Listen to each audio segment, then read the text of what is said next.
One of the first things I'd say that strikes you is the growth of China. Everything is all about size and about impact. And it's clear to see that the growth is astronomical, but you also see the divide between the rich and poor increasing. And one thing, I suppose it surprised us coming from a Western society to see such a great divide, and that it wasn't going to be closing despite the fact that the government were trying to. So one thing that did surprise me was that the whole society, whether rich or poor, was underpinned by the same value system as you could say their Western counterparts ourselves.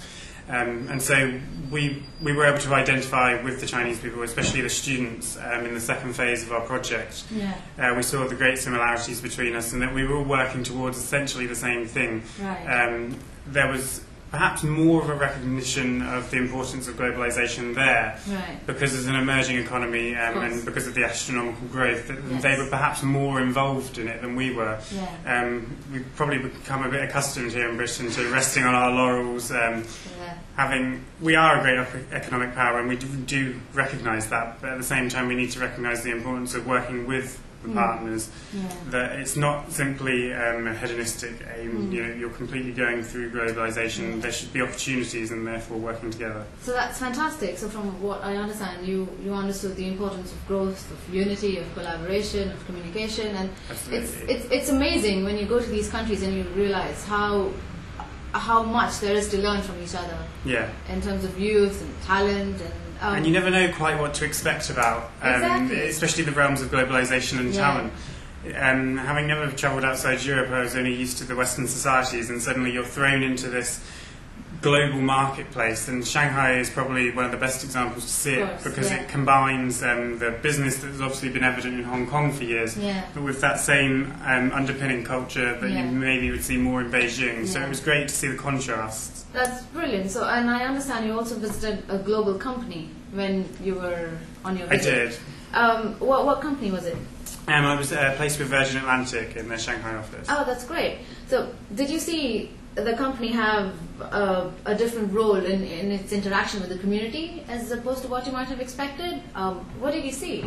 I'd certainly say I saw more of a community role than I expected. It was actually one of the prominent themes when we came back to feedback about the scheme, that CSR had been present in all of our work placements. We saw that perhaps before we went, we would see CSR as a token gesture or a show to, I suppose, increase trust between the consumer and the company.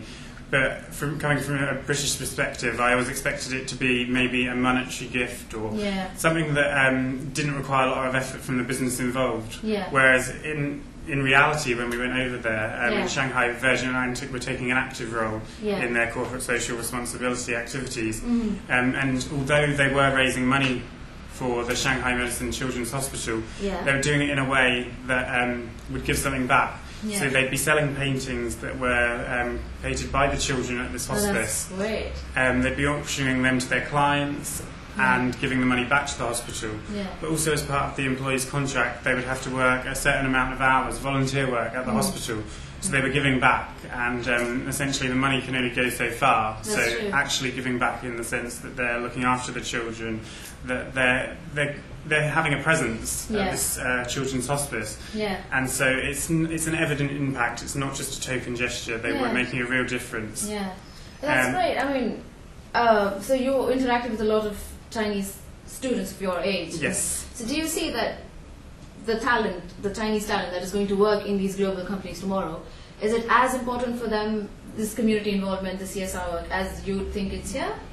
Yes, I would say it was definitely as important, and I sense that they've recognised it more than we had.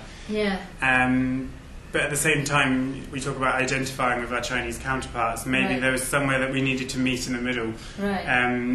In that, going for graduate jobs, they'd taken quite a different approach with their education system. So they would be studying, I wouldn't want to say ridiculous hours, but they'd be studying a lot of hours per week. And maybe they'd be giving up on the social aspect that the British education system tries to incorporate into our work.